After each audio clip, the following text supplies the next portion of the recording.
Entonces voy a invitarles a que puedan abrir su Biblia conmigo en una porción de la palabra del Señor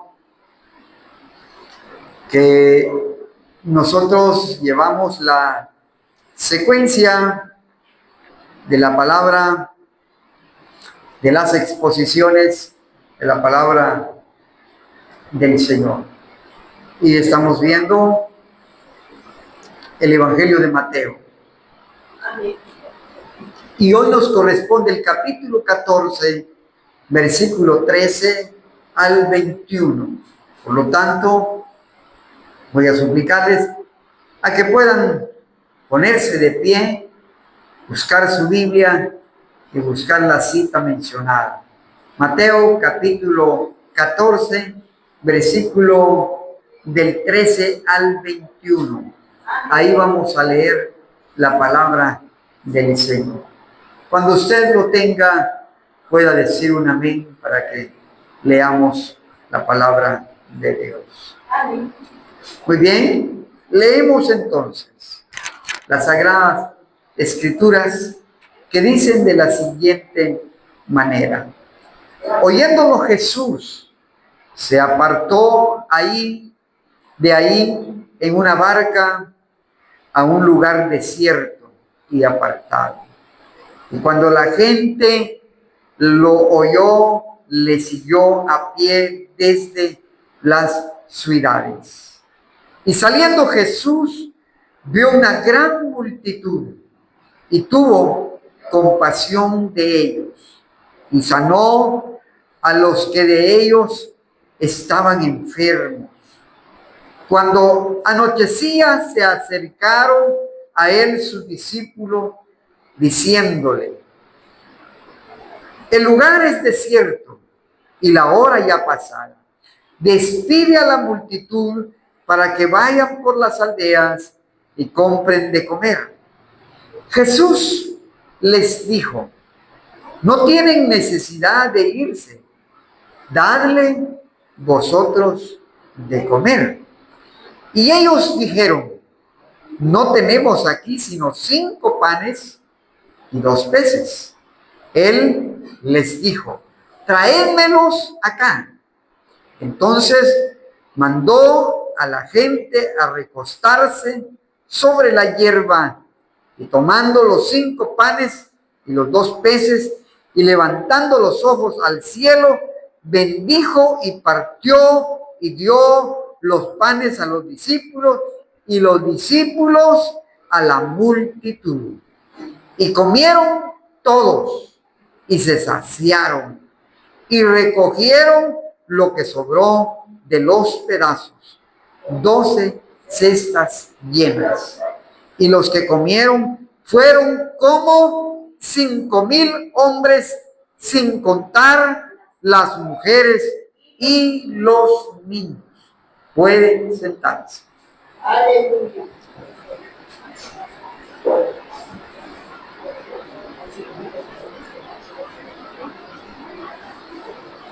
El milagro de la multiplicación de los panes y de los peces. Así se pudiera titular el sermón de esta noche. El milagro de la multiplicación de los panes y de los peces.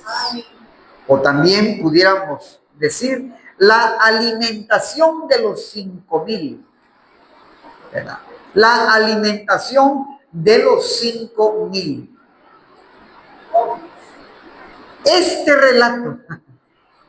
relato que tenemos aquí en este pasaje esta noche da evidencia o muestra lo que el escritor, el evangelista Mateo, viene haciendo remembranza y viene enfatizando y marcando y dando a entender lo que en sí podemos comprender de la narrativa del evangelista Mateo. ¿Y qué es? Es hacer ver o mostrar o dar a conocer acerca de la divinidad de Cristo, acerca del poder de Cristo, hablar o mencionar acerca de la deidad de Cristo. Y eso es lo que ha venido marcando, enfatizando, dando a entender, dándonos a conocer en toda la narrativa de la lectura en que vamos hasta ahora en el capítulo 14. Es hacernos ver que el Señor es el Mesías, hacernos ver que Él es divino, que Él es el Cristo, que Él es el enviado, que Él es el ungido, que Él es el Hijo de Dios. Y nos ha mostrado, en toda su narrativa nos ha mostrado acerca de su deidad, acerca de la esencia en la deidad de Cristo. Y nos ha mostrado su poder, en donde hemos visto a lo largo de la narrativa, desde el capítulo 1 hasta el capítulo 14, hemos entendido en toda esta narrativa de la lectura que Jesús ha mostrado su poder, sanando a enfermos, expulsando demonios, echando fuera espíritus malos y dando la palabra de verdad y hablando con autoridad y predicando el evangelio del reino, utilizando parábolas, utilizando narrativas que son historias y cuentos que van marcando en sí lo que significa el reino de Dios. Pero hoy nos encontramos con un relato bien interesante, un milagro poderoso que llama la atención, que sale del marco de la lógica común que nosotros pudiéramos tener. ¿Qué hacer o cómo mostrar el poder de Dios a través de este relato de la multiplicación de los panes y de los peces? Jesús muestra su poder. Jesús muestra su deidad al multiplicar los panes. Nadie lo puede hacer.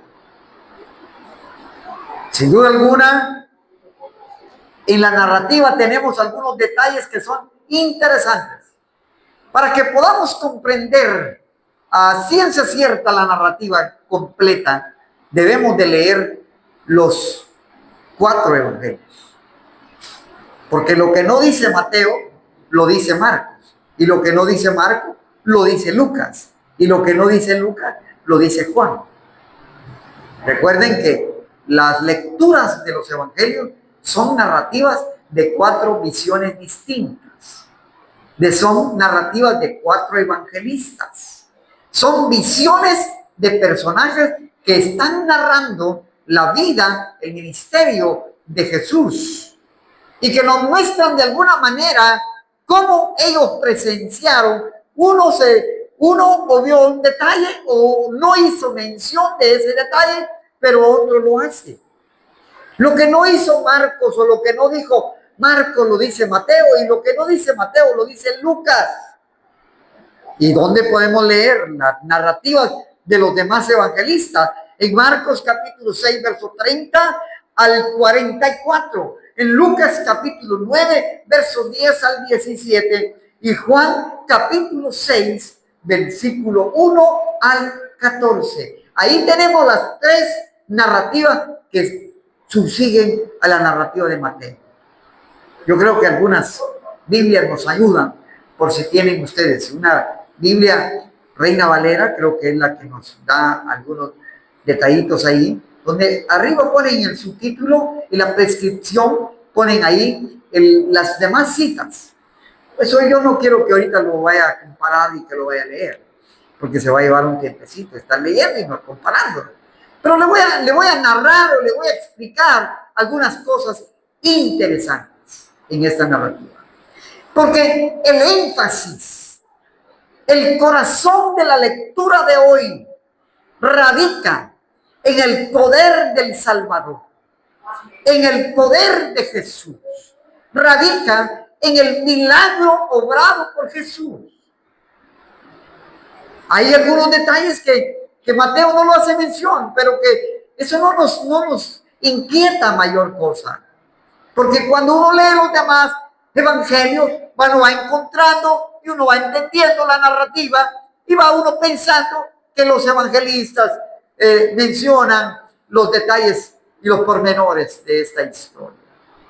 Todos hemos oído en alguna ocasión de que, por ejemplo, se hace mención de que había un muchacho entre la multitud que tenía los 5 panes y los peces. Y esa narrativa lo dice Juan. Juan hace mención que ahí, entre la multitud, había un muchacho que tenía panes y peces.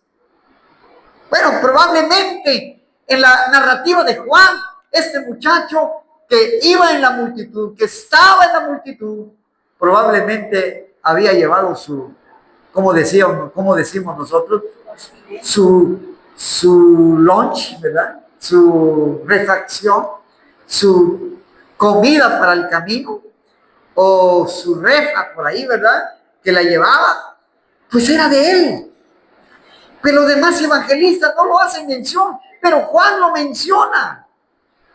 Ahora, hay otro detalle que Marcos también dice, que Lucas dice. Por ejemplo, Lucas hace mención acerca del lugar donde se da el evento, en donde acontece el evento. Lucas hace mención que es en Betsaida, que es a la ribera del lago. Lucas hace mención que Jesús se aparta junto con sus discípulos porque están cansados, porque probablemente la multitud los había asediado y estaban cansados. Se apartan a un lugar distante, lejos de las multitudes, pero la gente los vio. La multitud los vio y los siguieron. Y los siguen. Marcos hace un detalle interesante también.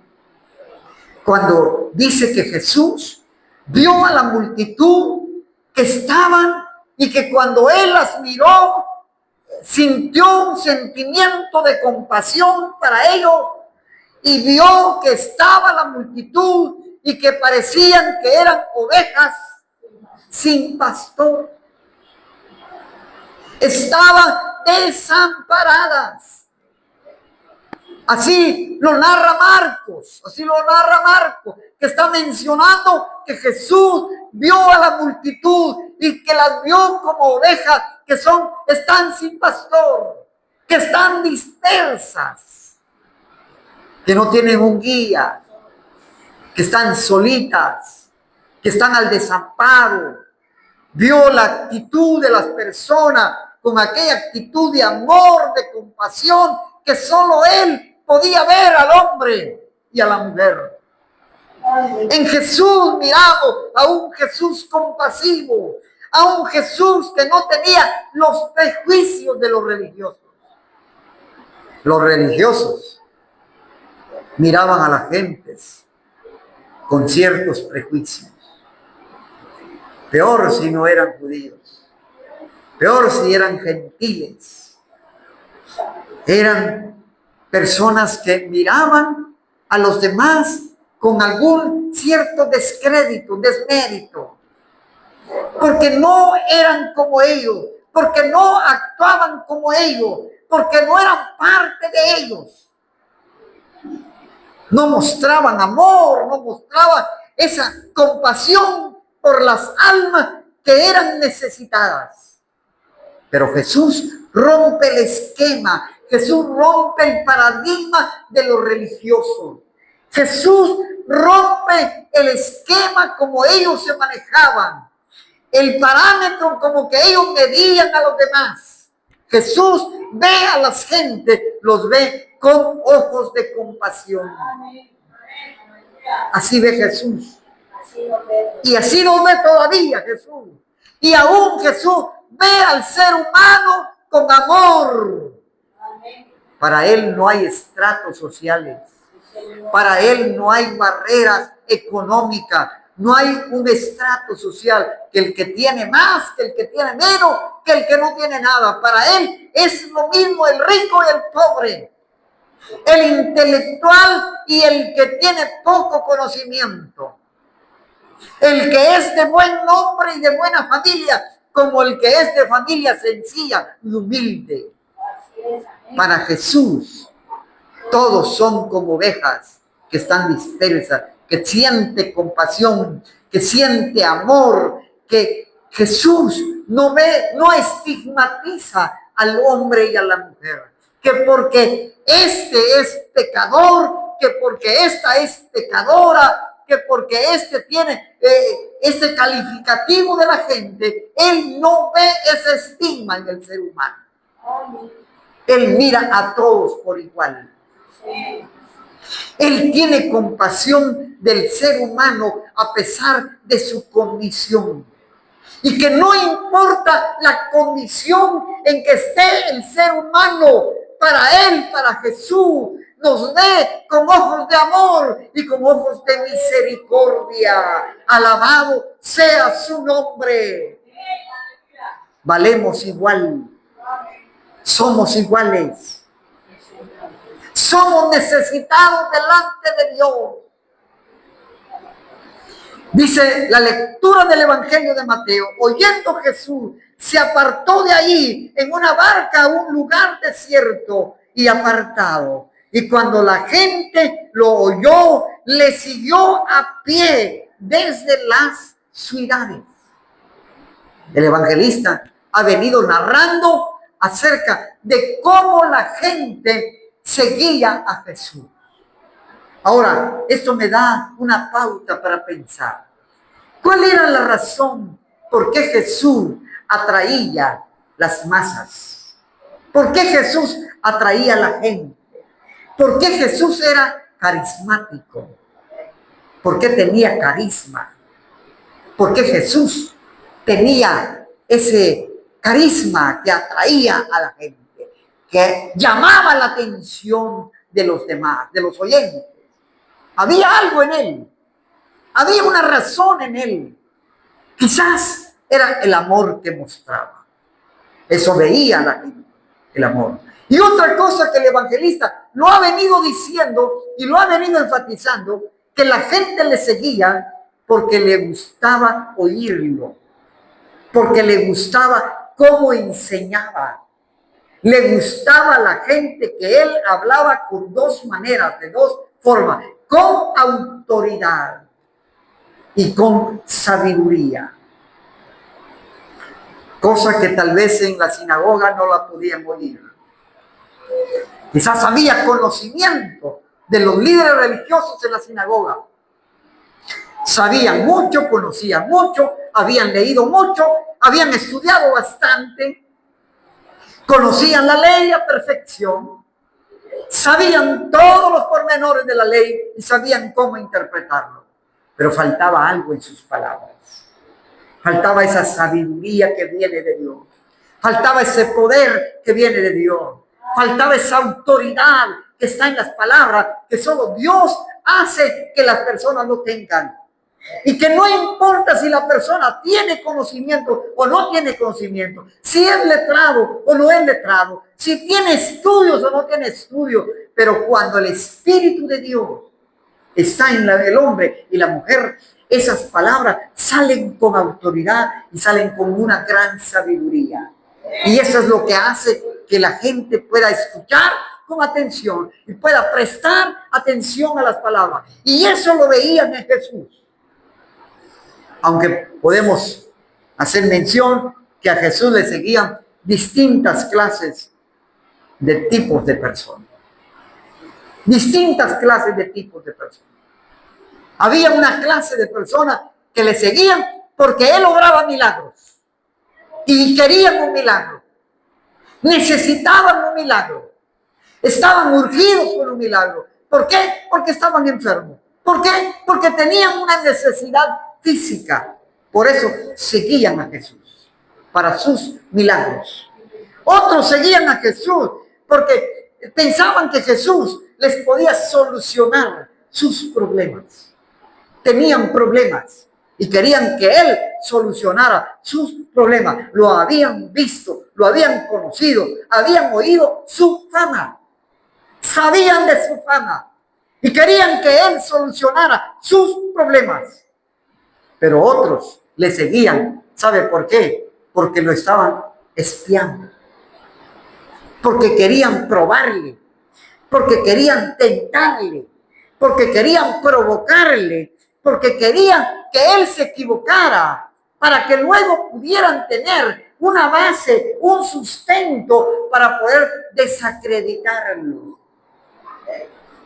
O sea, esos tipos de personas habían con Jesús, que le seguían. Pero había un grupo de gente, había una multitud de personas que seguían a Jesús porque eran necesitados de la parte espiritual. Querían y tenían hambre y sed de Dios, porque querían oír sus palabras, porque sabían que en Él había palabras de vida eterna.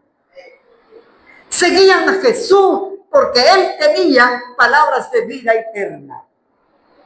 Y podían encontrar lo que andaban buscando en Jesús. No solo la sanidad para el cuerpo, sino la sanidad espiritual. Porque había una sed interior en su cuerpo. Porque había una sed interior en su espíritu. Necesitaban de Dios.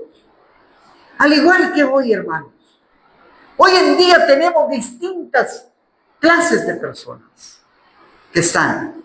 Unos buscan la iglesia por necesidad espiritual, porque están convencidos que necesitan de Dios, porque están redarguidos que necesitan de Dios, que Él es el único salvador en sus vidas, que Él es el único que puede transformar y cambiar sus vidas. Pero muchos también le siguen por emociones. Pero muchos también le siguen por intereses. Pero muchos también le siguen por pretensiones materiales, porque quieren que Dios los saque de sus problemas económicos, porque quieren salir de sus problemas económicos y están buscando en Jesús, están buscando en Dios la solución a sus problemas económicos. Lo mismo pasa hoy en día. Hay distintas clases de personas. Pero la narrativa de hoy se centra en el milagro de la multiplicación de los panes y de los peces. Y la lectura dice, cuando ya anochecía, se acercaron a Él sus discípulos diciendo, el lugar es desierto y la hora ya está pasada. Despide a la multitud para que vayan por las aldeas y compren de comer. ¿Se dan cuenta? Que esta narrativa es el mismo o el típico caso de lo que nosotros pudiéramos haber hecho si hubiésemos estado con Jesús. Si nosotros hubiéramos estado con Jesús, lo mismo le hubiéramos dicho. Lo mismo hubiéramos hecho. Le hubiéramos dicho, Señor, ya son las 5 de la tarde, ya son las 6 de la tarde, ya va a entrar la noche y esta gente no ha comido. ¿Por qué no terminas de predicar? ¿Por qué no terminas de enseñarles? ¿Por qué no haces una pausa para que ellos vayan al pueblo y compren comida y puedan comer? Porque ya es hora de comer, ya se pasó la hora de comer. Los discípulos reflejan las acciones y las actitudes que tal vez nosotros mismos hubiéramos hecho. Pero miren las palabras de Jesús. Oigan lo que Jesús les dice. Y Jesús les dice, no tienen necesidad de irse. Oigan, no tienen necesidad de irse. Y les da una orden. Dadles vosotros de comer. ¿Qué implica las palabras de Jesús? Cuando yo estoy leyendo esta expresión, dadles vosotros de comer, es una advertencia en el cual Jesús está probando la fe de ellos. Es una palabra con autoridad para estar mostrando a los discípulos y ver qué calidad de fe tenían los discípulos. Pero ellos argumentan lo siguiente. Y ellos dijeron, no tenemos aquí sino 5 panes y 2 peces. ¿Qué reflejaron en su respuesta? Reflejaron la condición material de ellos. Reflejaron la actitud que nosotros también hacemos. Luego miramos la bolsa. Luego hacemos cuenta cuánto tenemos. Luego en nuestra mente pasa qué es lo que tengo en mi mano, con cuánto poseo. Lo mismo cuando nosotros tenemos una aflicción de tipo de enfermedad. Cuando nosotros estamos pasando por una enfermedad, lo primero, y cuando es una aflicción bastante seria, lo primero que pensamos, ¿cuánto dinero tengo? ¿A dónde lo llevo? ¿A dónde voy? ¿A qué médico voy? ¿Y si me alcanza o no me alcanza? ¿Voy al Hospital Nacional o voy a un privado? Porque ¿para cuánto me alcanza? Es la misma forma y la misma condición como nos pasa a nosotros. Jesús muchas veces quiere probar nuestra fe. Dios muchas veces quiere probar nuestra fe. ¿Cuánto creemos en Él? ¿Cuánto hemos confiado en su palabra? Jesús muchas veces, Dios quiere probar muchas veces nuestra fe. ¿Cuánto hemos creído en su palabra? A ver si doblamos rodillas primero. A ver si le creemos al Dios que obra milagros, al Dios creador, al Dios que hizo los cielos y la tierra, al Dios que puede abrir el mar, al Dios que puede proveer de pan y agua, al Dios que puede levantar muertos, al Dios que puede expulsar demonios. Si creemos en Él, si confiamos en Él. Muchas veces Dios prueba nuestra fe. Muchas veces Dios prueba hasta dónde está nuestra fe. A ver qué grado de fe tenemos. A ver si confiamos en su poder o confiamos en nuestra bolsa. O confiamos en nuestra fuerza. Jesús le dice a los discípulos, dadle vosotros de comer. Y ellos argumentan, Señor, pero si solo tenemos 5 panes y 2 peces. ¿Cómo nos va a alcanzar para tanta gente que hay? Es mucha la multitud, es mucha la gente que hay y no nos va a alcanzar.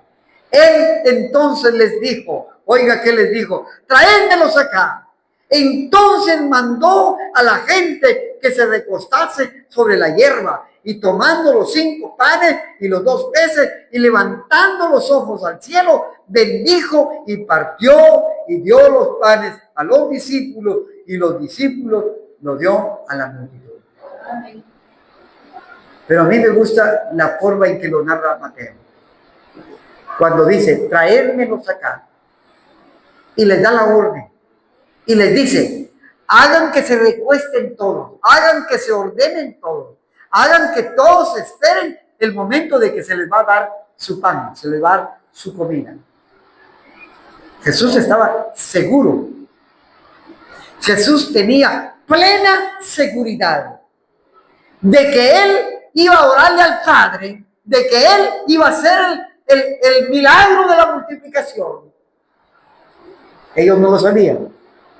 Ellos aún todavía no habían comprendido que estaban frente al dador de la vida, frente al dueño de la creación, frente al soberano, frente al dueño del cielo y de la tierra, el que hizo el cielo y la tierra, el dueño de esta creación, era el que estaba delante de ellos y ellos no lo habían entendido así.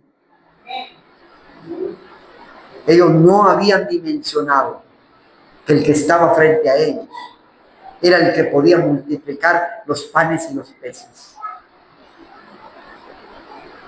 Y cuando le llevan los panes y le llevan los peces, él alza sus brazos al cielo, él levanta sus manos al cielo y bendijo esos panes.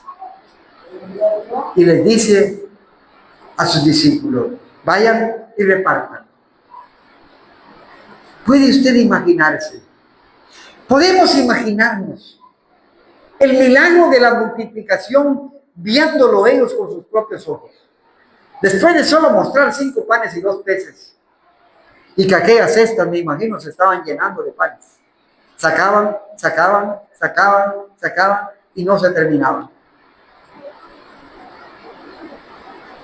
Y la gente comió y la gente se sació. Y el evangelista Mateo dice que habían como 5,000. Sin contar, ¿qué dicen? Las mujeres y los niños. Si ese dato le ponemos atención, sin contar mujeres y niños, entonces no son 5,000. Entonces, este milagro de la alimentación no solo se radica en 5,000. Pero pasaban los 8, 10, 12, puede ser más. Suponiéndose que cada hombre llevara a su esposa. Suponiéndose. Pero si no fuese así, unos 8,000 más los niños, que son los niños que más abundan. Unos 10, 12, 15,000. Era grande la multitud que había. Y hubo pan y hubo peces para todos. Y hubo comida para todos. Ese milagro de la multiplicación dejó asombrado a la multitud. Y es más, los discípulos aún todavía seguían sin entender cómo Jesús había hecho el milagro de los panes. ¿Por qué? La narrativa siguiente lo vamos a ir entendiendo, lo vamos a ir comprendiendo. Hay otros datos que están en el evangelista, en la lectura del evangelista. Hay otros datos que pueden probar lo que estoy diciendo.